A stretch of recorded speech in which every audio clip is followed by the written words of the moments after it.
अली सरफराज साहब से। अली सरफराज साहब, आपने प्राइम मिनिस्टर ऑफ पाकिस्तान का खिताब देखा सुना, उसमें उन्होंने कहा कि हमने IMF को हमेशा के लिए खैरबाद कहने का फ़ैसला कर लिया है और ये जो मौजूदा प्रोग्राम जिसके लिए पाकिस्तान जा रहा है ये आखिरी प्रोग्राम होगा। कोई भी पाकिस्तान का हुक्मरान ये कहे कि हमने आइंदा और आज के बाद IMF से जान छुड़ा लेनी है, तो आप समझते हैं कि मुस्बत बात है? क्योंकि हमेशा लोग कहते हैं, पूरी कौम कहती है कि IMF से जान नहीं छुड़ाई तो हम आगे नहीं बढ़ सकेंगे। कैसे देखते हैं उनके इस दावे को? देखें जी, वज़ीर आज़म साहब ने जो खिताब किया, उन्होंने कहा कि जी IMF को हमने खैराबाद कह दिया। इससे बड़ी मज़ाक़ा खेस बात मैं तो नहीं सुन सकती, मैंने तो अपनी ज़िंदगी में नहीं सुनी। आपने IMF को खैराबाद करना था तो आप फिर इसी साल कर देते। आप इन हालात में जब कभी आपके बजट रेवेन्यूज़ इतने नीचे हों और आपने इतने इतने बड़े बड़े टारगेट सेट किए हों और सारा कुछ IMF से पूछ के किया हो, तो आपने अपनी कौम को मारने से पहले IMF को गुड बाय कह देना था, अगर ऐसी कोई बात थी। जब आपने अपने मुल्क का पूरे का जनाजा निकाल दिया, उसके बाद आप ये बातें करें and you play to the gallery, इसकी तो बात का कोई तुक नहीं बनता। बिल्कुल ये अजीब नॉन सीरियस किस्म की ये बात है। IMF के बगैर आपका गुजारा ही नहीं है। आप जब भी IMF को के साथ ऐसी को बात करेंगे, अनलेस कि आप अपने मुल्क को इतनी तरक्की की राहों पे ले जाएं, आप इतनी फॉरेन इन्वेस्टमेंट आप पाकिस्तान में ले आएं, आप अपने पाकिस्तानी एक्सपैट्रिएट्स जो बाहर बैठे हुए हैं उनका इतना कॉन्फिडेंस बिल्ड कर लें, आप अपने मुल्क में लॉ एंड ऑर्डर सिचुएशन इतनी अच्छी कर लें कि 200 400 केस एक घर में आपने ना किए हों, लोग यहाँ आके इन्वेस्ट कर रहे हों, तो और इन ज़राए से आपके पास पैसे आ रहे हों, तो फिर तो आप कह सकते हैं जी हमने IMF को खैराबाद कर देना। आपके मुल्क की सिक्योरिटी सिचुएशन आज पाकिस्तान की तारीख में सबसे बुरी है। आपकी इन्फ्लेशन तारीख में सबसे ज़्यादा हाई है। आपकी फॉरेन रेमिटेंसेस तारीख में सबसे लो हैं। आपके टैक्स टारगेट्स अचीव नहीं हो रहे।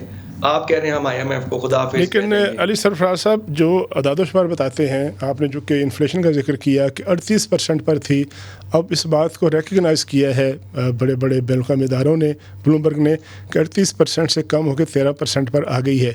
तो इन्फ्लेशन में महसूस होता है कि कमी हुई है, उस तरह से नहीं हुई जिस तरह मैं और आप चाहते हैं, आम आदमी चाहता है, लेकिन कमी तो हुई है। सर मैं आपको बताता हूँ, पहली तो बात यह है कि 38% पे इन्फ्लेशन को लेके कौन गया?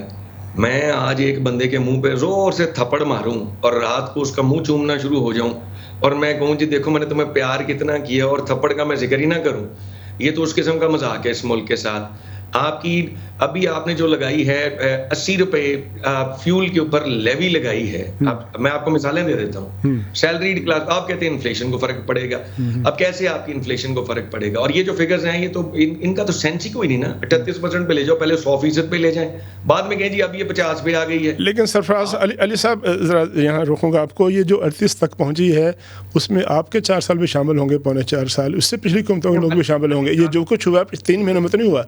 आपकी हुकूमत थी, सूबे में हुकूमत थी, खैबर पख्तूनख्वा में आपको 11वां साल है आपका। ये उस दौर की बातें नहीं है, ये इसी दौर की बातें हैं। ये PTI के दौर में इन्फ्लेशन फिगर्स ये नहीं थे, इससे बहुत नीचे थे। ये जो फिगर्स आप क्लेम कर रहे हैं इसके करीब करीब थे। अब बीच में 3 साल आपने कौम का जनाजा निकाल दिया और अब आप इन्फ्लेशन। अच्छा, और मुझे आप ये बताएं इन्फ्लेशन नीचे करने का प्रोग्राम कैसे और गरीब आदमी को कैसे रिलीफ देने का प्रोग्राम है? सबसे पहले 20 रुपए आपने पेट्रोलियम प्राइसेस पे आपने लेवी लगा दी, ठीक है।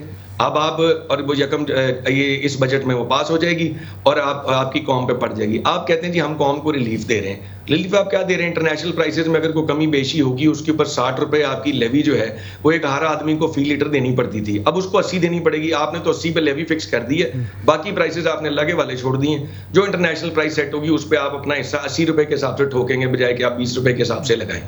आपने सैलरीड क्लास को इतनी स्लैबें उनकी स्लैबें नहीं बन गई हैं और उनको जितनी आपने 22% 25% जो आप उनको सैलरी इंक्रीज कर रहे हैं और लोगों को आपने बड़ा समझते हैं लोग बेवकूफ़ बनेंगे और खुश होंगे, उसके साथ ही लोगों की टैक्स स्लैबें चेंज हो गई हैं। जितनी आपने इंक्रीज दी है उतना ही आपका टैक्स। लेकिन अली सरफराज साहब, आप अवाम के नुमाइंदे हैं, सुन्नी इत्तेहाद कौंसिल के पास 100 सीटें असम्बली में, आप ये जो स्लैबें बन रही हैं, आप ये जो आवाम पर बोझ पड़ रहा है, आप उसका रास्ता रोकें। असम्बली में हैं आप रास्ता क्यों नहीं रोकते?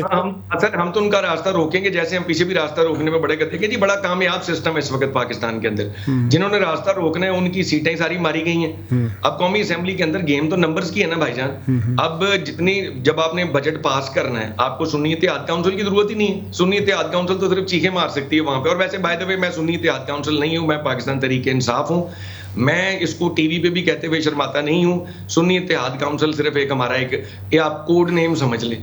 नहीं चले, आपने ज्वाइन किया ना, किसी ने बोला तो नहीं आपको, आपने खुद मर्जी से ज्वाइन किया सुन्नी इत्तेहाद काउंसिल को? मैं इसलिए कर रहा हूँ कि मैं क्योंकि इस वक्त टीवी पे हूँ और मैं चाहता हूँ कि पाकिस्तान की अवाम को पता लगे कि इमरान खान के जो कैंडिडेट जीत के आए थे उनको किस हद तक मजबूर किया गया कि वो अपनी जमात और हमारी पीटीआई। अच्छा अली सरफराज साहब, जो असेंबली में जो असेंबली होती है ना, असेंबली में किसी कानून साजी का बजट का रास्ता रोकने का तरीका है। आप लोग क्या करते हैं कि आप वहाँ कापियाँ फाड़ते हैं, नारे लगाते हैं, नारा लगा के चले जाते हैं। इस बजट के बारे में पीपल्स पार्टी को इतराज़ है, आप उससे रब्ता क्यों नहीं करते? एमकेएम को इतराज़ है, आप उससे रब्ता क्यों नहीं करते? क्यों नहीं आप अलायंसेस बनाते, क्यों नहीं कोलिशन बनाते अवाम की फलाह के लिए? इतराज़ नहीं है, पीपल्स पार्टी बिल्कुल ड्रामा कर रही है, पीपल्स पार्टी बिल्कुल हैंड इन ग्लव्स है, उनके साथ मिली हुई है। पीपल्स पार्टी एक जाली अपोजिशन का रोल प्ले करने की कोशिश कर रही है जो कि वो नहीं है। इस पूरे सिस्टम के आने में, इसके बेनिफिशियरी होने में पीपल्स पार्टी का पूरा हाथ है। पीपल्स पार्टी हुकूमती बेंचेस पे बैठी है। पीपल्स पार्टी अपने मतलब की सारी बातें नून लीग से मनवाने के लिए हमें ड्रामेबाजी करती है, 2 दिन उसके बाद वो मिल जाती है। मैं भी यही हूँ, आप भी वही हैं। देखते हैं पीपल्स पार्टी की कितनी की लड़ाई होती है नून लीग के साथ। हर अपना मतलब पीपल्स पार्टी ने नून लीग से निकलवाना है और जो उन्होंने अपने मतलब की चीजें नहीं। लेकिन अगर आप पीपल्स पार्टी को मिला के, एमकेएम को मिला के ये जो टैक्सेस का बोझ पड़ने जा रहा है आम आदमी, उसका रास्ता रोक लेंगे तो क्या ये आपकी कामयाबी नहीं होगी? नहीं, हम तो कोशिश करेंगे। पीपल्स पार्टी हमारा साथ नहीं ना देगी, ये आपकी गलतफहमी। आप कोशिश तो करें, नाकामी उनकी होगी फिर अगर कोशिश करेंगे। आप कैसे सर, हम क्या करेंगे? हम डिबेट्स भी करेंगे, हम खाली कागज नहीं फाड़ेंगे, हम डिबेट्स करेंगे, हम कौमी असेंबली के अंदर पॉइंट आउट करेंगे। नेशनल असेंबली टीवी के ऊपर आपको हमारी तकरीरें पीटीआई की नजर आएंगी। आपको ये भी नजर आएगा कि पढ़ा लिखा एनालिसिस किया गया है, वो बातें असेंबली में उठाई भी गई हैं, उसके बाद मानी फिर नहीं जाएंगी। लेकिन आपका हमारे से इंशाल्लाह गिला नहीं होगा। अच्छा, एक चूँकि मेरे पास वक्त कम है, एक ज़रा सियासी बात कर लें। पिछले हफ्ते तकरीबन 1.5 हफ्ते पहले आपकी पार्टी के चेयरमैन है वो तशरीफ़ लाए डाला जेल के बाहर। उन्होंने कहा कि मुझे बानी चेयरमैन ने इजाज़त दे दी है कि हम मुज़ाकरात करेंगे और अचक ज़ई साहब को ये जिम्मेदारी दे दी गई। 2 दिन पहले एक मरतबा फिर जो है बानी साहब ने जेल में डाला में साफ़ियों से बात की। उन्होंने कहा हमें तो कोई बात नहीं करनी और हम तो इससे मुज़ाकरात करेंगे नहीं। उल्टा जो अचक ज़ई साहब हैं उनको भी शर्मिंदा करा रहे हैं और एक मरतबा फिर हस्बे मामूल 1 हफ्ते में मुज़ाकरात की बात, अगले हफ्ते फिर यूटर्न ले लिया, कहा कि हमने मुज़ाकरात नहीं करने। तो ये जो रोज़मर्रा रोज़ कलाबाजी लगती है, इसके पीछे कौन सी नफ्सियात कार फरमा है? अच्छा सर, मैं आपको बताऊं, ये देखेंगे, मैंने कभी कल एक और टॉक शो के अंदर भी ये बात हुई थी। खान साहब, ये अब जो हमारे पे ब्लेम किया जाता है ना कि रोज एक दिन एक बात, दूसरे दिन दूसरी बात। खान साहब ने ना पहले को बात की थी, मैंने उसको पहले भी डिनाई किया था। चेयरमैन साहब ने, बैरिस्टर गौहर साहब ने जब आके बात की जी हम मुज़ाकरात कर रहे हैं, वो सवाल जो बार बार मुज़ाकरात का होता है तो उन्होंने कहा जी अचक ज़ई साहब कर रहे हैं। वो सिर्फ एक पीस ऑफ इंफॉर्मेशन है कि अचक ज़ई साहब कर रहे हैं। उसमें ये नहीं है कि खान साहब ने उनको कह दिया है कि जी आप करें और आप जो भी मुज़ाकरात कर लेंगे वो अच्छे हो जाएं, वो बुरे हो जाएं, हमें काबिल कबूल होगा। और उन मुज़ाकरात के नतीजे में अगर ये भी बात आ जाती है सामने कि इनके सारे हुकूमत के गुनाह सारे माफ़ कर दिए जाएं, जो हमारा मैंडेट चोरी किया जाए हम उसको भूल के बैठ जाएंगे, ऐसी कोई बात ना बैरिस्टर गौहर ने कही है ना खान साहब ने कही है। मुझसे भी ये सवाल हुआ था एक शो के अंदर और मैंने उसका जवाब ये दिया था कि अचक ज़ई साहब हमारे अब इस वक्त साथ चल रहे हैं। हमारे अचक ज़ई साहब के साथ कौन से इख्तलाफात नहीं थे। नहीं, आप ये बताइए कि क्या अचक ज़ई साहब जो हैं वो आपके बिहाफ पर तहरीक तहफ़्फ़ुज़ आइन जो है उसके बिहाफ पर मुज़ाकरात के लिए अथोराइज़ हैं या नहीं है? तारिक साहब, अचक ज़ई साहब हमारे बिहाफ पे सब कुछ नहीं करते। अचक ज़ई साहब की अपनी एक जमात है, उनकी अपनी एक आइडेंटिटी है, वो हमारे साथ चल रहे हैं। हमारे उनके साथ भी इख्तलाफात थे, लेकिन इस बात पे हमारा कंसेंसस है कि इस इलेक्शन की जो सैंक्टिटी थी वो बिल्कुल गलत थी। जो पीटीआई के साथ हुआ वो नहीं होना चाहिए था। एक जमात का सिंबल नहीं लेना चाहिए था। आपके फॉर्म 47 पे बंदे लाके नहीं बिठाने चाहिए थे। अचक ज़ई साहब का और हमारा इस बात पे कंसेंसस है।